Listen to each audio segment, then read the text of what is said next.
Hi everyone, and welcome back to another video. So today we'll be talking about getting or starting your masters in the UK. I've had a lot of these questions come to me in the past, and today I'll be addressing some of the key points because I want also to have this video as a reference to lots of my friends that have been asking similar questions. So let's start with finding a university and also finding your course of study. Now, one thing I've always told people, by the way, my own masters, I did it almost 15 years ago now, and I've been working in the field for a while, in the field of tech and AI, and so I felt like kind of compiling or putting together a summary of the key points in case you are hoping to come over to do your masters, or you are here already and you want to look into doing a masters. So the first thing is the school. Now, one thing I always tell people is the school doesn't really, we have this university ranking lists that the Guardian and other people do provide. Now, while that is good, there hasn't been, at least not in my own experience, but there hasn't been any situation where you were not given a job because of the school that you went to. In other words, the school necessarily doesn't matter so much.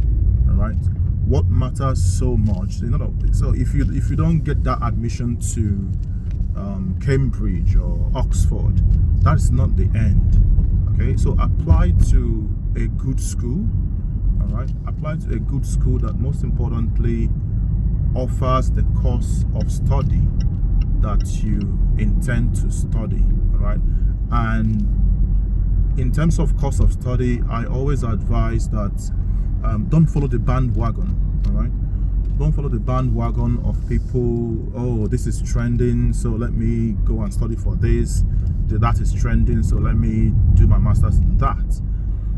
You are talking about a career here. You're not talking about a 2-year, 1-year period. Right, so what you do is what you are expected to continue. You are building a career in the future, so it's something that you need to think about carefully and make sure that it's something that interests you. Make sure that it's something that you are very passionate about, because when the actual program starts, for example, if you are into tech, when the coding starts and all that starts, you need that passion to keep you going. All right, so many people start off something and they are not able to complete it, or they are not able to complete it successfully. So that passion is what will keep you going. So don't follow the bandwagon of those that are doing trending things because something is trending and hopefully this will give me. When you study something of passion and of interest to you, you are expected to excel in it, and based on that, you can get a job anywhere. At least in this country, there are jobs, in different, almost any field really. So depending on what your interest is, go for that and then start off with that. Okay, so that is about school and your program of study. Now the next part or the next step will be your application. You could get a sponsorship. Okay, there are sponsorship programs for different criteria. Let's say government grants for those coming from Commonwealth nations, for example. So look out for those. If you find them, apply for them. Don't be discouraged about the lengthy application processes. If you are self-sponsored, go ahead and ensure that you have the right sum of money in your account for a certain number of days. I think it's mostly 4 weeks, and then you apply and get the admission. So once you get the admission and you have met all the criteria for finances, then the UK Home Office will give you what we call the confirmation of acceptance for studies, the CAS. Okay? And it's with that you then apply for your visa, okay, to come and study if you are coming from outside the country, like in this case African countries or other Asian countries. Okay.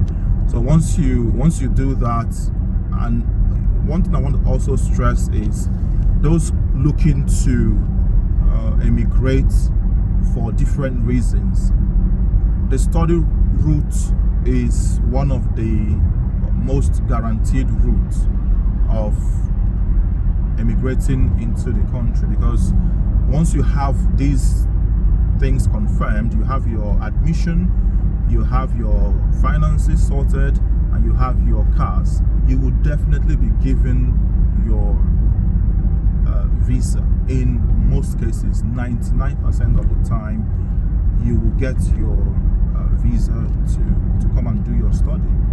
Okay, and then once you now come in and you start studying, it's important to have a plan. Okay, you need to have a plan of what next. So in fact, that plan needs to start even before you commence. So, but somewhere in the middle of your study. Now, one thing I would highly recommend is those that want to come over to study, because it's that time of the year when people are starting their school or starting a new program. This is September, and you're about to start, or you've already started.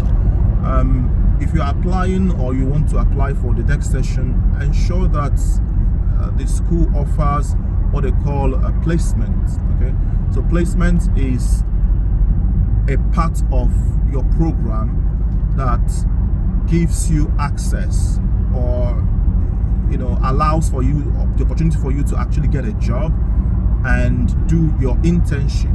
Okay, so it's called placement or internship. You can go and do your placement for about 1 year as you are studying. That gives you a lot of work experience in your field. Okay, so in my own case, I studied information systems management at the time, and I was able to get a placement. Those placements may not be very easy to get, but do apply. I encourage you to apply for as many of them as possible, and when you get them, that will be a very, very massive boost on your CV. Okay, very, very massive boost on your CV as you are studying your course, your chosen course of study. Don't let anybody make that decision for you, because you are the one that will do the study. Okay, so if you want to excel in it, make sure that you have looked into it, you've researched about that course, you see all the things that you'll be studying semester 1 and semester 2, and you are interested in them, or at least some of it interests you, and so that interest will really keep you going, because you quickly realize that the way I was opportune to not only study but also lecture. Okay, so in other videos that are coming, I will discuss about PhD studies, lecturing and all that, but I was able to understand that the key things, or the way MSc is graded, is completely different from the way your BSc, if your bachelor's program was graded. Okay, so that grading has a lot to do with insight, your understanding of something, rather than just lifting something from textbook, or in today's world, ChatGPT or Gemini or whatever generative AI it is. Okay, they're looking for in-depth understanding of the subject. So when you have your coursework or something, make sure that you are more concerned about the how, the methodologies, rather than just giving answers. Okay, but in another video I will talk more on that. Today's one is more on focusing on getting your admission, getting started for your masters. Okay, so make sure that you are interested in your course, get the right university that actually does that course that you like, and then apply. You will definitely be given your admission. Another important factor is the location. Now in the UK, London is obviously the most popular and common place, but you quickly realize that life in London is quite fast-paced, a bit noisier than a lot other places. So what I do recommend is look for a city that is a lot more quiet, so that you can actually focus, you can actually study and excel. All right, so cities in the Midlands or up north, Manchester, Birmingham, Nottingham, etc., Leicester, which was where I myself did my own masters. So more quiet cities would be my preference in this case. Okay, don't go to a city that is too noisy, that you may be distracted in. Okay, so that is quite important. And then of course, when you come over, ensure that you have or you make good friends, those that you go to the library with. The libraries are 24/7, so you can study from morning till night. Go back in the morning, get ready for your lectures, go take your lectures, go back, study, and ensure that you excel. There are different grades of study, different grades of results. You have distinction, merit, and I believe pass and fail. So you should be aiming for distinction in this case. All right, it is possible. Don't let anybody deceive you that it's too difficult to. If you just put your mind to it, you will definitely get it. Right.